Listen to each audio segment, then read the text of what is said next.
Good morning. I'm not Tori Lonke. I'm Cynthia Dobbs. I am co-president here at South Valley, and I add my welcome to you.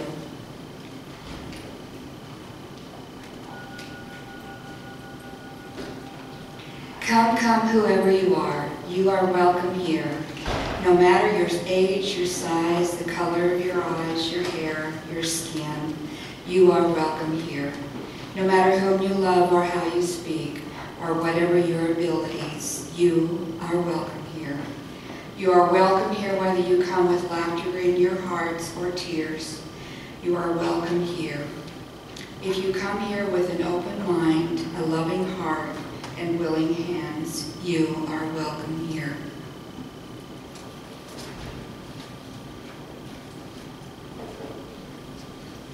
Good morning. Good morning. On this day, the sun rose and will stay with us longer than other days. The sun is shining on an earth brought back to life, and mountains are still green from the spring rains. And tragedy has struck this country. The sounds of mourning catch in our throats, and the sun rises in its glory on this day that celebrates fathers. In Daniel Berrigan's words, dawn whispers to sunset, dark to dark, the word passes, glory, glory. All in great silence, no tongues clamor, yet the web of the world trembles, conscious as of great winds passing. The bridegroom's tent is raised, a cry goes up, he comes, a radiant sun rejoicing, presiding his wedding day. From end to end of the universe, his progress not creature, no least being, but catches fire from him. Let us listen today for the fathers, grandfathers, great-grandfathers who hover around us. Let us stand and sing as they gather, for we are hoping fathers will feel appreciated, that they will feel our love. Let us stand in body or spirit and sing our opening song, hymn number 1001, Breaths. We will now have not a children's story, but a meditation on the solstice by Leslie Hugo.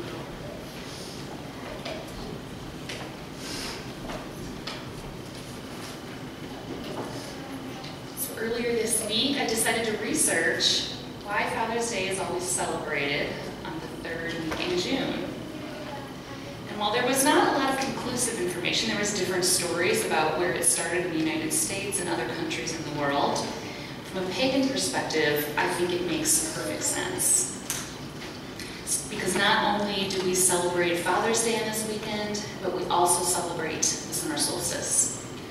Most indigenous cultures and pagan traditions around the world, the sun is regarded as the highest expression of masculine energy. In Peru, he is called Inti Taita, father-son. Greeks and Romans called him Apollo, Egyptians called him Ra. We celebrate the god as father, brother, husband, and friend. And today is a celebration of that energy. It's the longest day in the cycle of the year. And if we travel far enough north, the sun doesn't set for this week, giving more significance and power to the myths and legends and stories of the peoples. It is the light and radiance of the sun's masculine energy, combined with the sweet and nurturing energies of Mother Earth that bring all the plants to bloom in the summer, provide food for our tables, and warmth and light in our lives. So imagine with me this scene. In the escalating heat of late June afternoon in an open field, you watch as the sun reaches his zenith. You open your arms to the culmination of the sun's glory coupled with the earth's response, feeling the waves of passion and power rise in the air around you like a flame within you. And we look back at the cycle of the seasons in life this year, back to when we felt the sun's first warm energies inspiring us at Imbolc in February. And then in March, we nurtured those energies and we planted seeds at Ostara, seeds in our garden and seeds in our hearts for what we wanted to accomplish this year. And in May, we danced the maypole in a celebration of joy and fertility. And now with the God's bright energy blazing and pooling within us, in our solar plexus, in the center of our will, that is all released today on the summer solstice. So take a minute to think about what bright and shining goals you have set this year. What dreams have you dared to dream? What cherished hopes and wishes are ready to be born into the bright light? This is the celebration of the manifestation of those energies, both physically in the world and within ourselves. So I'll end with a poem by Donna Markova. I will not die an unlived life. I will not live in fear of falling or catching fire. I choose to inhabit my days, to allow my living to open me, to make me less afraid and more accessible, to loosen my heart until it becomes a wing, a torch, a promise. I choose to risk my significance, to live so that which came to me as seed goes to the next as blossom, and that which came to me as blossom goes on as fruit.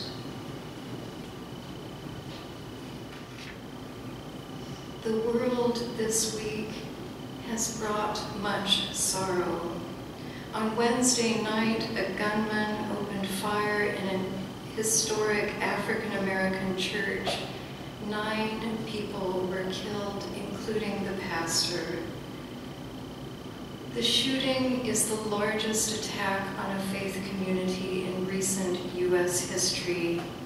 Only 2 years ago, 6 people died at the hands of a gunman at a Sikh temple in Wisconsin. Let us breathe together, feeling our solidarity with the Charleston community of Emmanuel African Methodist Church. We are horrified by this shooting. We ring the bell today each time for one of those who died. State Senator and Reverend Clementa Pinckney.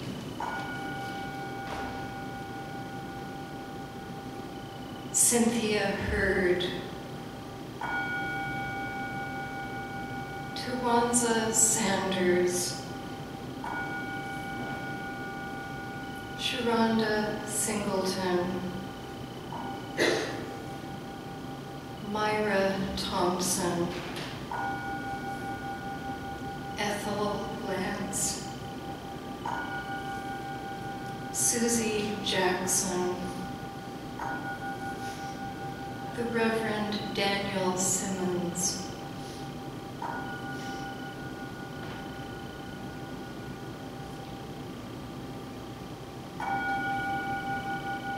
DePayne Doctor.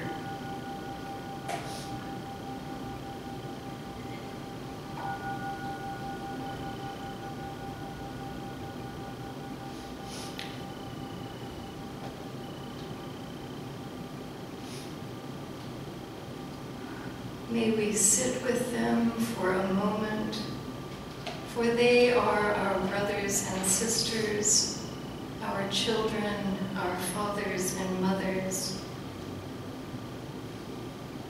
We are all one.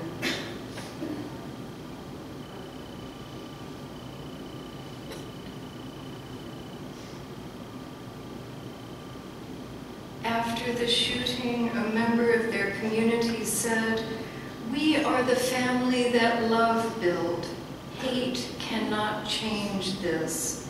Emmanuel was a place where people could come to be wholly themselves.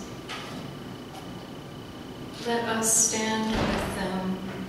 Let us remember them when we leave this sanctuary. Let us hold them in the light of our community. A war is raging in this country. Have you heard? This week, the casualties have been public. 9 dead in a historic church that sheltered slaves from long before the Civil War. A place that was a symbol of hope is struggling with a burden of violence. Martin Luther King Jr. preached in that church, and the Ku Klux Klan was not so far underground at that time. They walked in their hoods and swaggered into other churches for a blessing on their heads before they burned crosses and lynched the black people who crossed their path. Often, we white people have been clueless about this war, for it is enacted outside of most of our neighborhoods.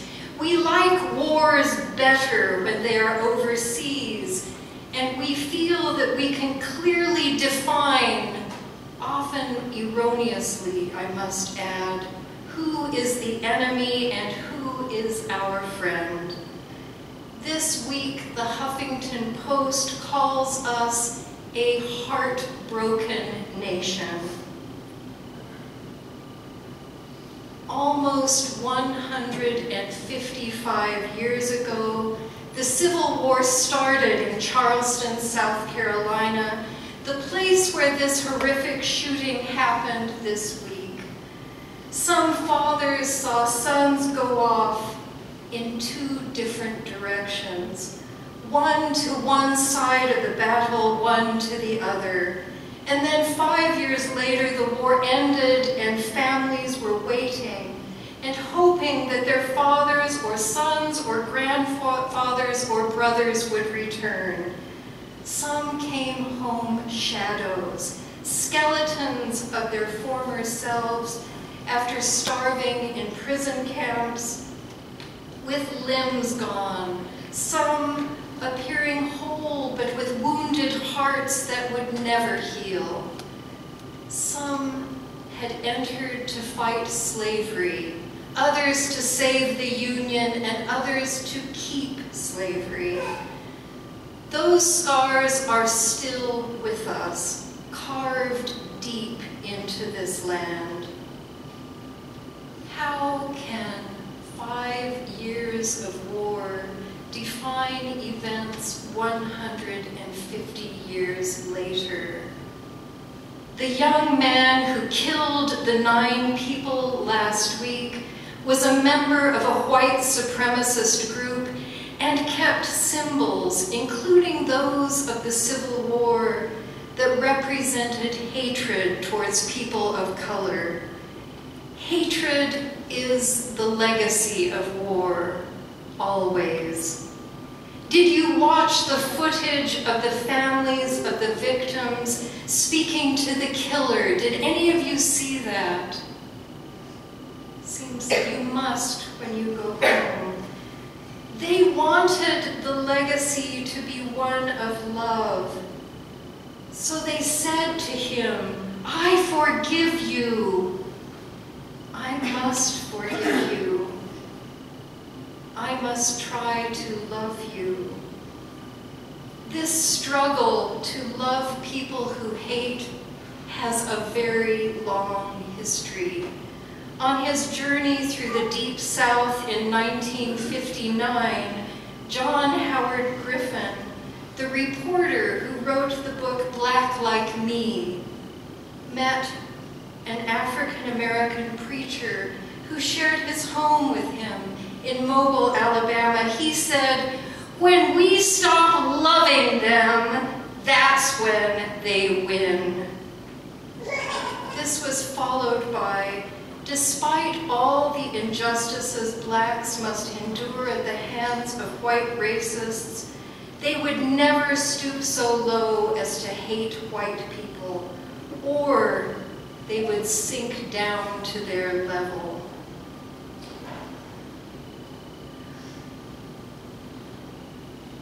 On our church, on this building, we hang the banner, standing on the side of love. I hope that we never take this for granted. For sometimes the love that we must stand by is a hard-earned love. The love that we generate because we do not want to live in hatred. We too must engage in that war to become or remain loving in order to keep hatred from winning. I want you to imagine being a father to one of those killed this week.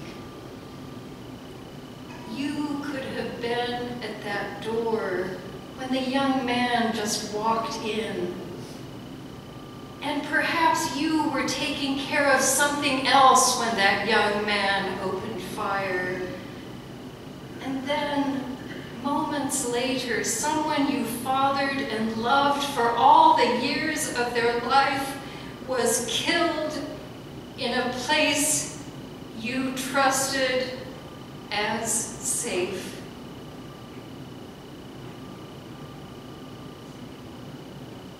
We will sing a song, the choir will sing right now, for those fathers. It is a song we wrote when Gabby Giffords was shot in Tucson.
is a heartbroken nation. Protecting their families is what fathers are supposed to do. They march off to war and face unimaginable danger to keep their country, their homes, their spouses, and children safe from harm. How excruciating it is to stand by and be unable to make the world safe for your children. One of the most dehumanizing aspects of slavery was how parents were robbed of the rights to protect their children. Slave owners took children from parents and sold them at markets. Many slaves were willing to take that leap into darkness and danger to escape because they wanted a way to bind their children to them and make them safe. This week, as you heard, our offering goes to the family of 22-year-old Richard Jones, who was assaulted when taking out the trash at the pizzeria his parents owned in Delta, Utah. And because of his sexuality, he was smashed against a wall, blacked out, and a homophobic slur was cut into his arm. And then he was forced to drink a bottle of bleach. I imagine Richard's father's feelings of helplessness to protect his son from danger. The role of American fathers, the role that you have been allocated by our society, is full of impossibility. Parents with LGBTQ children, parents of children of color, parents of children with visible differences, with invisible differences. None of us have what we need to keep our children safe on our own. And let's think for a moment, what about the father of that young man who opened fire and killed 9 people? All of us need friends, we need allies, we need comrades. The dangers our children face embody societal ills that would take the whole nation to heal, cannot be shouldered by one father at a time. We must learn to be allies for other people's children, for people we will never know.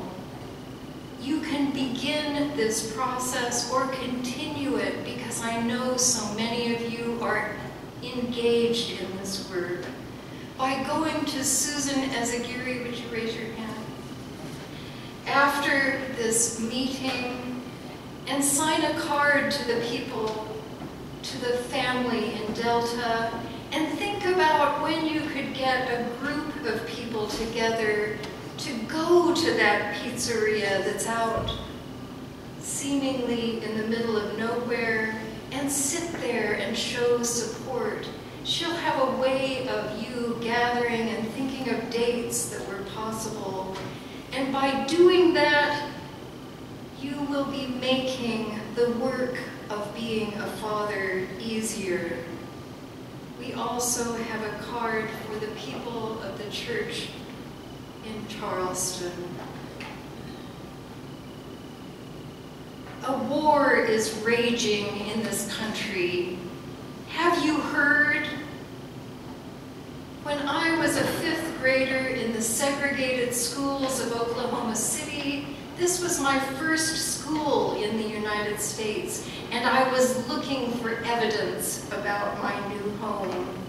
I didn't know that my school had only white children until our bus arrived at the parking lot of a concert hall on a school outing, and way across the parking lot where we could barely see them, Black children were getting out of older buses and walking in lines to a different entrance. And there is not a lot I remember from that year in Oklahoma City, but I remember those children all dressed up and walking to a different entrance. That summer, I found a contraband copy of Black Like Me in my aunt's apartment in downtown Salt Lake City. Her apartment, she's only 14 years older than I am, and her apartment was full of delicious contraband. I read that book secretly and hungrily when she wasn't around, thinking, that is how things are in the South, not realizing that the big hotels where my grandparents stayed in downtown Salt Lake City, that were right down the street from the Gateway apartment where my aunt lived, down that clean, wide street, that those beautiful hotels did not welcome people of color as guests at that time. Another illuminating book that I read as evidence was about education in the slave quarters. That book traces the history of hope and discouragement through slavery and the Emancipation Proclamation. As beautiful as that Emancipation Proclamation is, our country still has not fulfilled its promises.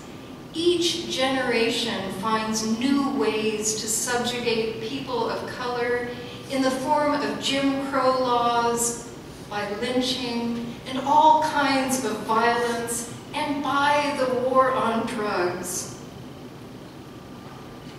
What are we going to do if we are that father whose loved one has just died at the hands of a racist in Charleston, South Carolina? I know what we've done at other times. After September 11th, when terrorists attacked us, I wept at photographs of people standing together, of a child on the shoulders of a father, of a flag being hoisted and waved. And then there was that rush of enlistment to kill the alleged enemy. And all the time, a war was raging right here. I wonder what it will take for us to be willing to risk our lives to make this country safe for all who live here, regardless of race and sexual orientation or any difference. I wonder what it will take for us to be willing to do this. When will that urge felt by so many fathers and sons rise within us and call us to do whatever it takes to protect all the people of this land?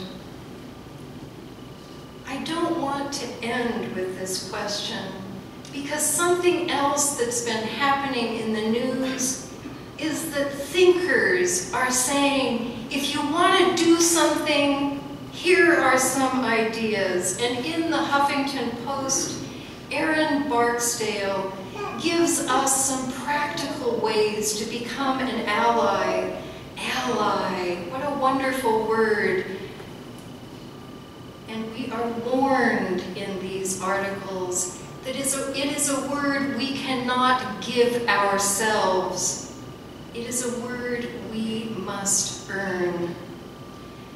The first one, he says to us, is don't reinforce the mental illness or loner narrative. Racism is not a mental health condition and should not be explained away should not be used to explain away the Charleston killer's actions as if they occurred in a vacuum. Media outlets are calling Ruth, the killer's name, a loner, but that descriptor should not distract from a much-needed conversation about race. I want to add that it should not be another way to stigmatize people with mental illness either. 2, reject the notion that the attack was a part of a war on Christianity. And there are some hilarious YouTube videos about the war on Christianity that I also encourage you to watch in between these more serious things. Because if you look at a map of churches in the surrounding area where there was the attack, there are several others that are non-predominantly black churches where the attack could have taken place. That church was chosen because of its black population. Number 3, dispel the myth that more guns solve problems. He writes, let's be clear. Placing guns in spiritual sanctuaries, and if I were the one with the gun, oh boy. It would go off at the oddest times. Anyway, if we are to put guns in spiritual sanctuaries that are supposed to be safe, this will not eradicate our country's race problem. He also asks us, remember the names of the victims. Don't give the killer the notoriety he may have been looking for. Instead, honor the lives that were lost in this tragedy. I will read these names again in this sacred place.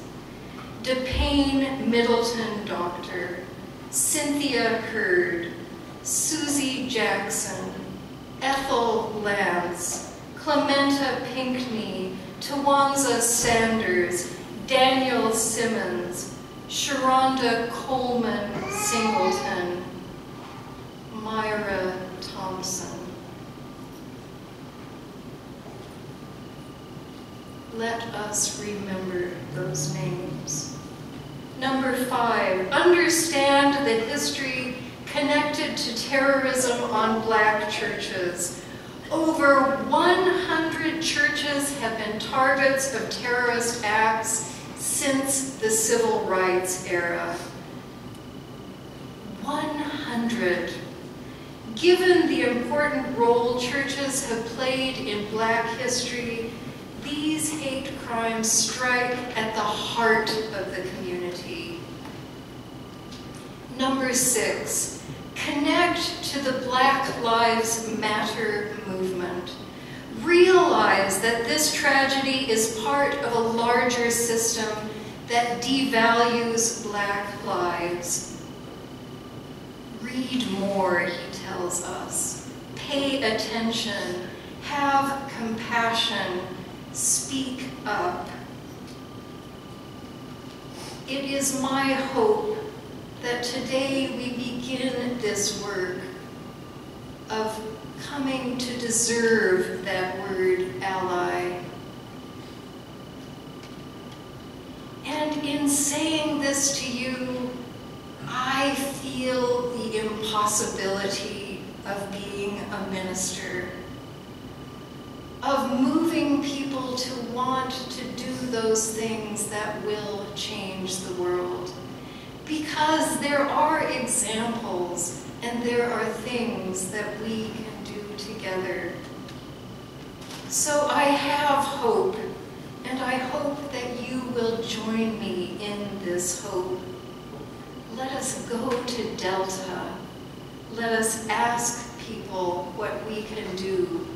Don't go home and think up what you might want to do that would make you feel better about what happened. That turns you into one of those horrible church ladies that brings the vegetarian the roast beef. we need to spend time and ask for what is needed, and then do what is asked. On one of those news programs that I saw, the Charleston gunman's friend, he did have a friend, he said, you know, there was a point when I knew this guy was crazy, so I took his gun away.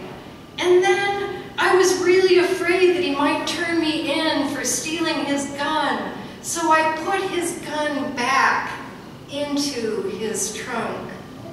I was afraid, he said. How many times have we been in a situation when we could have acted, but we were afraid? You know, you guys are going to have a lot of family reunions. And I don't know if yours is like mine, but there are probably going to be some really yucky jokes happening. Anybody have those jokes? The family reunion I returned to after 3 years abroad, wondering if I would want to see my family again, my father told a homophobic joke about killing a fag rooster. It was one of those low points, and perhaps the lowest point of it, and I didn't return to the United States for another 4 years. It cost the same to go to Italy. Ooh, which would you choose?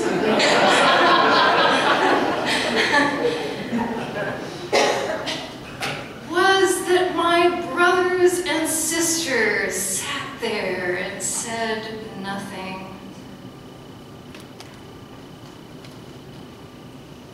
So when you go to those family reunions, listen for that unexpected moment.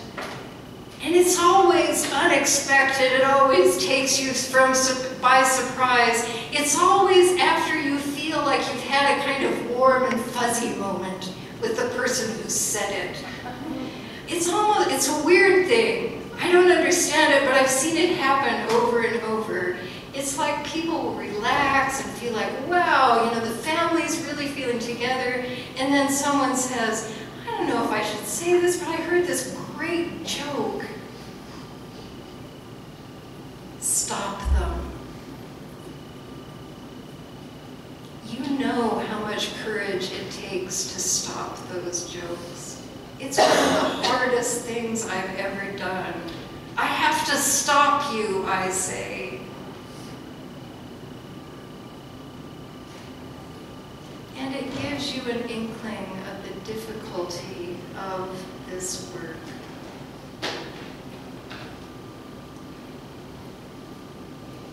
We have before us the bravery of our fathers, of our grandfathers. On the Willis side of my family, they marched into war the first chance they could get to make this country safe for their loved ones. My father was 17 when he enlisted in the last year of World War II. His father was that bold when he went into World War I. Let's take that courage into our lives and focus on what we can do about the war that is raging around race in this country.